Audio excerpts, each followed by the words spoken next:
Ito mga boss yung nangyari sa akin kanina sa aksidente. Yan, napakahaba nung tahi. Hanggang sa kabila pa yan. Yan. Sakit. Dalawang daliri.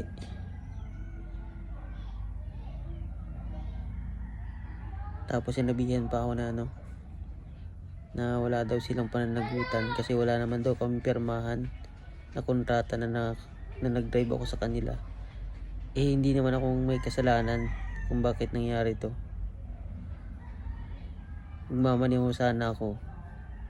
Bigla ako naatrasan nung sasakyan na ipagdadrive ko.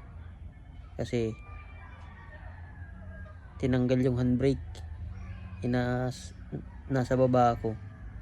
Ako yung inabot ng pinto. Ayan o, nangyari. Sobrang sakit. Kita kanina yung parang Terminator. Yung parang bakal na pag natatanggal yung asugi sa kontrabida. Kitang kita yun mga boss. Hanggang dito sa ibabaw may tama. Kala ko nga kanina putol yung buto eh. Napakasakit. Kala ko hindi ako natakot kanina doon sa dugo. Ang kinatakot ko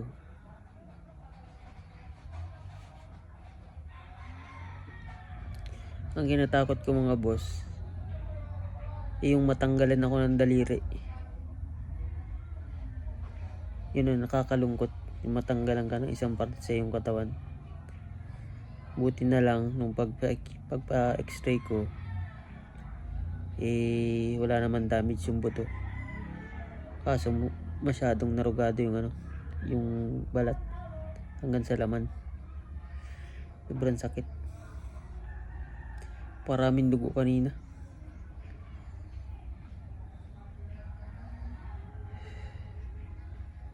Ayan, kahit nalinis na kanina, nagkaroon ulit ng dugo.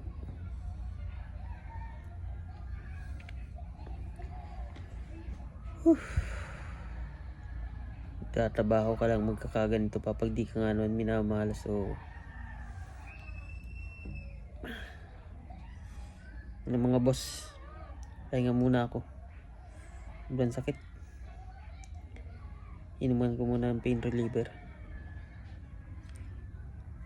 Ay.